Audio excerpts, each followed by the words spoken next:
V-Guard presents Bihar की बात, को पावर्ड बाय सेंसोडाइन एंड विमल। बोलो जुबां केसरी। हिना साहब का भी बड़ा प्रभाव दिख रहा है, जैसे कि काराकाट में पवन सिंह का दिख रहा है, पूर्णिया में पप्पू यादव का दिखा। विनय जी, क्या आप मानते हैं कि सिवान में लड़ाई हिना साहब के इर्द गिर्द ही घूमती हुई नजर आ रही है? लड़ाई त्रिकोणीय जरूर है, लेकिन कहीं ना कहीं लड़ाई के मध्य में हिना साहब हैं। आप क्या मानते हैं?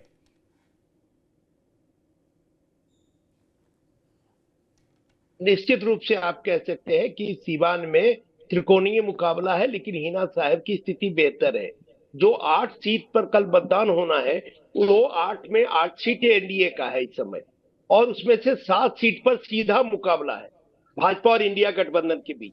लेकिन एक सिर्फ सीवान की सीट है जहां निर्दलीय हिना साहब बहुत अच्छी स्थिति में है और बहुत जबरदस्त चुनौती पेश कर रहे हैं।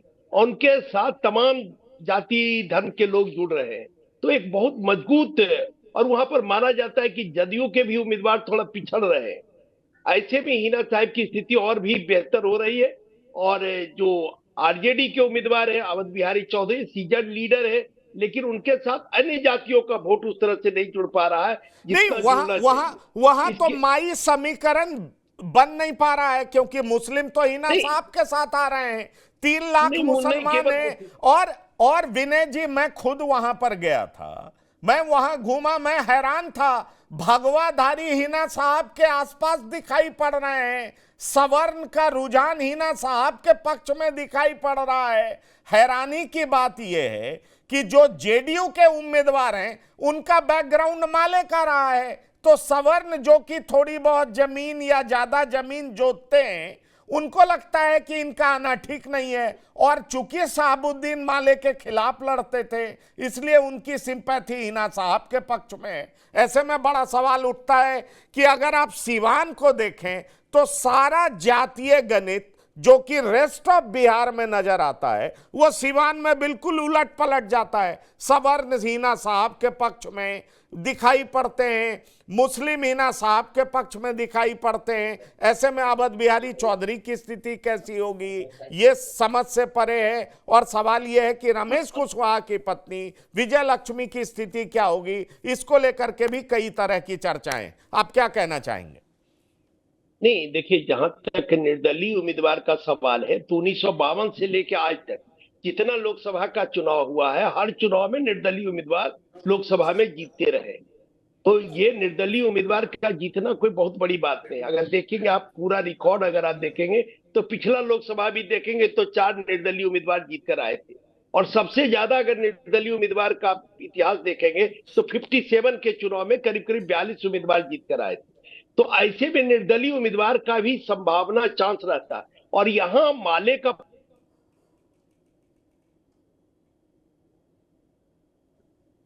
कारण उनके पीछे मतदाता, उनके पीछे ऊंची जाति के मतदाता शहाबुद्दीन के साथ रहे। और इस कह सकते हैं कि शहाबुद्दीन हर जाति धर्म के लोगों के बीच लोकप्रिय रहे, और इस लोकप्रियता के कारण वो जीतते रहे। शहाबुद्दीन शहाबुद्दीन की स्वीकार्यता सभी जाति के लोगों के बीच है। तो इसलिए हिना साहब निश्चित रूप से बहुत मजबूत दावेदार है।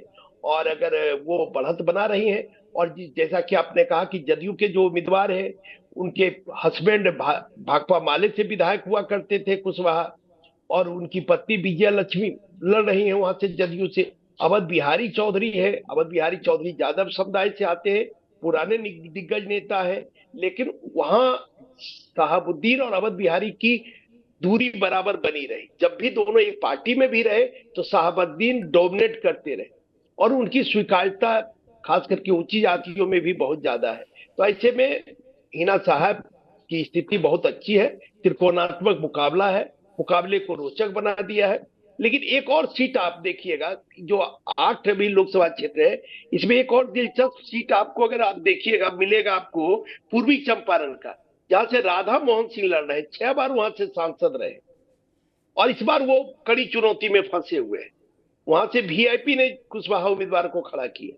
वहां भी बहुत शानदार मुकाबला देखने को मिल रहा है। तो इस बार का चुनाव थोड़ा सा मुझे लगता है कि कहीं न कहीं ज्यादा रोचक है, ज्यादा मुकाबला जबरदस्त है, और कह सकते हैं कि मोदी फैक्टर है। और मोदी जहां फोटो फिनिशिंग का मामला होगा, जहां 10,000 20,000 का अंतर होगा, वहां मोदी की लोकप्रियता काम आएगी, और अंतिम समय में हो सकता है वो सीट मोदी के पक्ष में या उनके उम्मीदवार के पक्ष में जाए। लेकिन मुकाबला इन जगहों पर बहुत शानदार है और एक रोचक रिजल्ट आने वाला है। नहीं, मैं सुनील जी से यही सवाल कर रहा था, फिर मैं आलोक वत्स जी के पास आऊंगा। अगर निर्दलीय उम्मीदवार भारी होने लगे तो क्या माना जाए कि मोदी मैजिक जो है उसका और प्रभाव थोड़ा कम हम होने लगा है? क्योंकि इस बार हम बिहार में पंकज कई जी, हम आपकी निर्दलीय इजाजत प्रत्याशी लेते की हैं। चर्चा है। अगर आप कहें बक्सर में आनंद मिश्रा, दद्दन पहलवान, काराकाट से पवन सिंह, पूर्णिया से पप्पू यादव, कई ऐसे लोगों की चर्चा है, तो क्या माना जाए कि इस बार बिहार का चुनाव मोदी मैजिक पर चल तो रहा है लेकिन उस तरह का प्रभाव नहीं है जैसा कि हमने पिछले चुनाव में देखा था? देखो, महत्वपूर्ण पंकज जी ये है कि निर्दलीय प्रत्याशी जो चुनाव में उतरे हैं उनके पीठ पीछे आशीर्वाद किसका है। आपने भी तमाम चुनावों में देखा होगा कि जब पार्टी, किसी भी पार्टी में जब घमासान ज्यादा होता है तो निर्दलीय प्रत्याशी में उतार करके पूर्ण समर्थन देने की बात पीछे से कार्यकर्ताओं को दी जाती है। तो अब ये महत्वपूर्ण है कि जो निर्दलीय प्रत्याशी उतार, दो चीजें, एक तो चुनाव गणित बिगाड़ने के लिए उतारे जाते हैं वोट कटुआ के रूप में। दूसरा महत्वपूर्ण यह है कि उसको जिताना ही जिताना है, लेकिन पार्टी में इतना घमासान है कि सहमति नहीं बन पा रही है। तो ये सबसे ज्यादा महत्वपूर्ण होगा कि इन 8 सीटों पर यदि 35 प्रत्याशी निर्दलीय हैं तो इसका मतलब कुछ ऐसे प्रत्याशी भी हैं जो गणित बिगाड़ने के चक्कर में उनको उतारा गया है। वी-गार्ड प्रेजेंट्स बिहार की बात, को पावर्ड बाय सेंसोडाइन एंड विमल। बोलो जुबां केसरी।